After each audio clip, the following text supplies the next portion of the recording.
For 15 years, Carmen Rodriguez cleaned the floors at Pendleton Marine Base. Nobody looked twice at the quiet woman with her mop and bucket. But when her uniform tore and something metallic hit the ground, every Marine in the hallway froze. The badge lying on the concrete floor belonged to someone who was supposed to be dead. And suddenly everyone wanted to know, who was Carmen Rodriguez really? It was 5:47 a.m. on March 15th, 2023. The morning shift at Pendleton Marine Base was just beginning. Carmen Rodriguez wheeled her cleaning cart down corridor B12 just like she had every morning for the past 15 years. Same routine, same invisible presence, same careful smile when Marines passed by without really seeing her. But this morning would be different. Which city in the world are you watching this video from today? Please subscribe and support us for more stories. Carmen had perfected the art of being unremarkable. Medium height, graying hair always pulled back in a simple bun, regulation cleaning uniform that hung loose on her small frame. She spoke only when spoken to, kept her eyes down, and moved through the base like a ghost, the perfect disguise for someone who needed to disappear. The Marines knew her as the reliable cleaning lady who never missed a day. She arrived before dawn, left after dark, and kept the base spotless. Some of the younger recruits would nod politely. The officers barely acknowledged her existence. To them, she was just part of the furniture, invisible infrastructure. That's exactly what Carmen had been counting on. But 15 years is a long time to maintain a perfect lie. And lies, no matter how carefully constructed, have a way of unraveling at the worst possible moments. Carmen was working her way through the administrative wing when it happened. She was reaching for a mop bucket near the briefing room when her uniform sleeve caught on the metal doorframe. The sound of tearing fabric was barely audible, but it might as well have been a gunshot, because what happened next changed everything. A small military badge tumbled from her torn pocket and hit the concrete floor with a metallic clink that seemed to echo through the entire hallway. Time froze. Carmen's blood turned to ice as she stared at the badge lying there, exposed for everyone to see. 12 Marines were in that corridor. 12 trained military personnel who knew exactly what they were looking at. Because that wasn't just any badge. It was a Navy SEAL Trident, the most prestigious badge in the U.S. military, awarded only to those who complete the most grueling training program known to man. Sergeant Collins bent down and picked up the badge. His face went white as he read the inscription. Lieutenant Commander C. Rodriguez, Navy SEAL Team 6. The dates told a story that shouldn't have been possible. Because according to every official record, Lieutenant Commander Carmen Rodriguez died in Afghanistan 15 years ago. Killed in action during a classified operation that was so secret, most of the details were still redacted. Her body was never recovered. She was declared dead, honored as a fallen hero, and supposedly buried in Arlington National Cemetery. Yet here she was, standing in a janitor's uniform, very much alive. The silence in that corridor was deafening.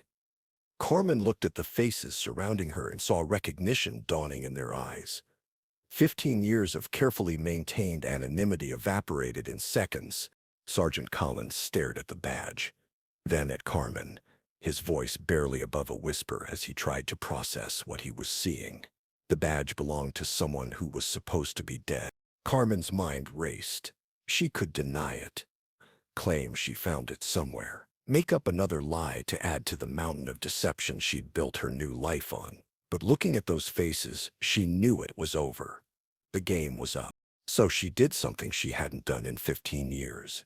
She straightened her shoulders, lifted her chin, and let them see who she really was. For just a moment, the cleaning lady disappeared and Lieutenant Commander Carmen Rodriguez stood in her place. The transformation was startling. Gone was the invisible janitor who shuffled through the halls. In her place stood a woman who radiated competence and authority. A woman who had seen combat.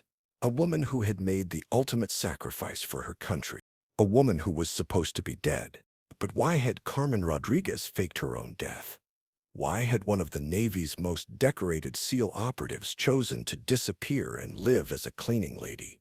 The answers to those questions would shake the military establishment to its core, because Carmen Rodriguez hadn't just been any Navy SEAL. She had been part of the most classified black ops unit in military history. Operations so secret that they didn't officially exist. Missions that pushed the boundaries of what was legally and morally acceptable in the name of national security. For 8 years, Carmen had carried out assignments that would haunt her forever. She had infiltrated terrorist cells in Afghanistan, eliminated high-value targets in Iraq, and conducted operations in countries where the U.S. military wasn't supposed to exist. She was a ghost, a phantom, a weapon deployed in humanity's darkest corners. But even the most hardened operators have a breaking point. Carmen's came during her final mission in Afghanistan. Codenamed Operation Silent Thunder, it was supposed to be a routine extraction. Get in, retrieve the asset, get out. Clean and simple. But nothing about that night had been clean or simple. The intelligence was wrong. The safe house was compromised. And when Carmen's team arrived, they walked straight into a trap that had been months in the making. What followed was 18 hours of hell that would change Carmen forever. She was the only survivor. When the rescue team finally reached her position, they found Carmen surrounded by bodies. Some were enemy combatants, others were civilians who had been used as human shields, and 3 were members of her own team. Brothers and sisters in arms who had trusted her to get them home safely. Carmen had killed them all to survive.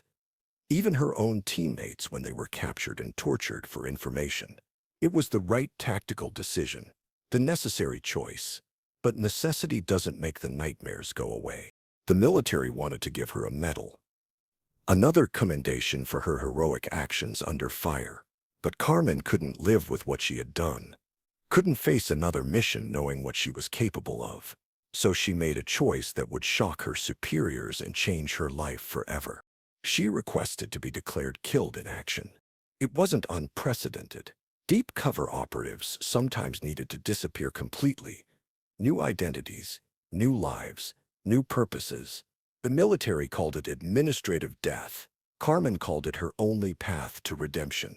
The process was surprisingly straightforward. Carmen Rodriguez, Navy SEAL, died in an explosion during Operation Silent Thunder. Her body was supposedly destroyed beyond recognition. A closed casket funeral was held.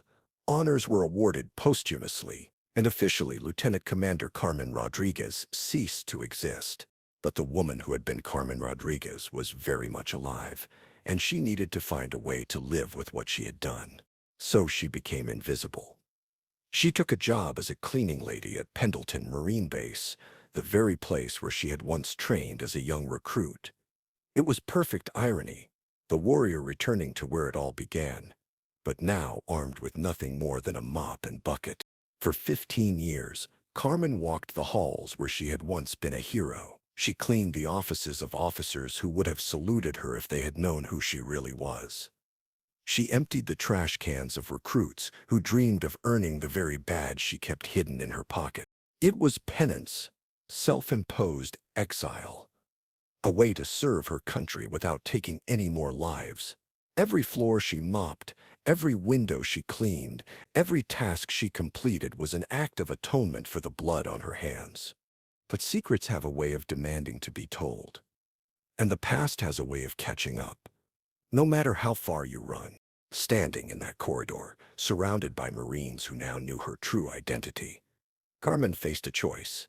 She could run again, disappear into another identity, another life, another attempt at redemption. Or she could finally face the truth of who she was and what she had done.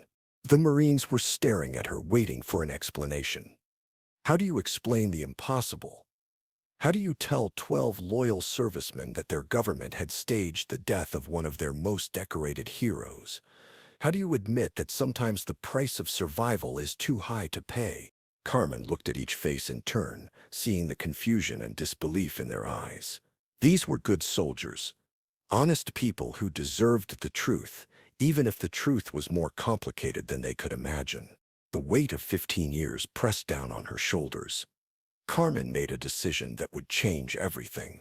She nodded slowly, confirming what they all already knew, but couldn't quite believe. The badge belonged to her. The words hung in the air like smoke from a battlefield. Simple words that carried the weight of 15 years of deception. 15 years of hiding from a truth too terrible to face. But admitting who she was opened a door that Carmen wasn't sure she was ready to walk through. Because if Carmen Rodriguez was alive, if she had been living and working on a military base for 15 years without detection, then everything the Marine Corps thought they knew about Operation Silent Thunder was wrong. And if they were wrong about that, what else had they been lied to about? The questions started immediately. Where had she been? How had she survived? Why had she let everyone believe she was dead? Each question cut deeper than the last, forcing Carmen to relive memories she had spent 15 years trying to forget. The hardest question came from the expression on Sergeant Collins' face, a young man who couldn't have been more than 25, with the earnest eyes of someone who still believed in heroes and happy endings. His face showed the confusion of someone trying to understand how a legendary SEAL could end up cleaning floors. Carmen could see the questions in his eyes. If she was really Lieutenant Commander Rodriguez, then she was a legend. The stories about her missions, her service record, she represented everything they were taught to aspire to be. Why would someone give that up to clean floors?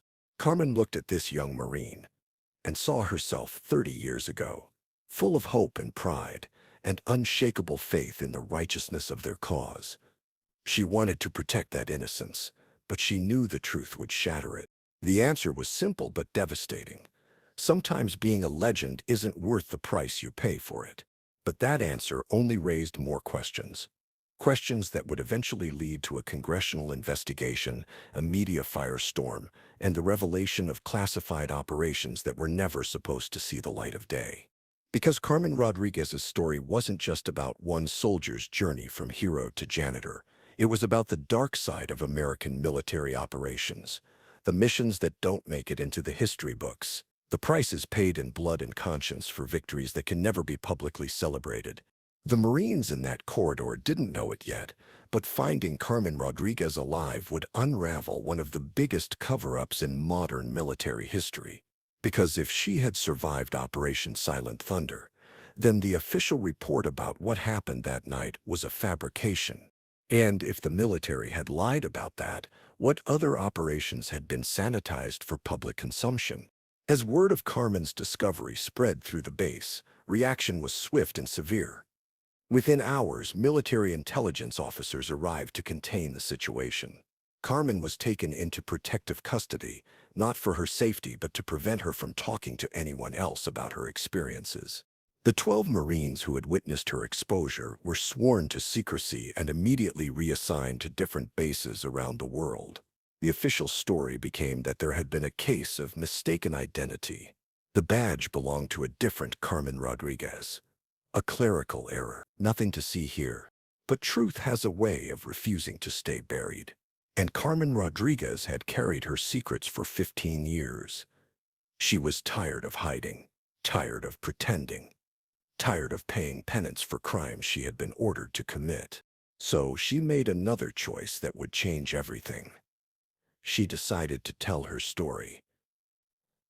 All of it, the missions that didn't exist, the operations that crossed every moral line, the prices paid by soldiers who were asked to do the impossible and then forgotten when the political winds changed.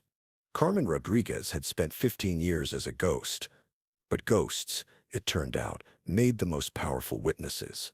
The investigation that followed would expose decades of illegal operations, congressional oversight failures, and a military-industrial complex that had lost sight of the very values it was supposed to defend. Carmen's testimony would bring down generals, end political careers, and force America to confront the true cost of its global military presence. But that's a story for another day. Because this story isn't really about government conspiracies or military cover-ups. It's about redemption. It's about the price of survival. And it's about a woman who learned that sometimes the greatest act of courage isn't picking up a weapon. Sometimes it's putting it down. Carmen Rodriguez cleaned floors at Pendleton Marine Base for 15 years. But she was never really hiding from the military. She was hiding from herself, from the memory of that night in Afghanistan, when she had to choose between her humanity and her duty, and chose duty. For 15 years, she had been trying to clean more than just floors.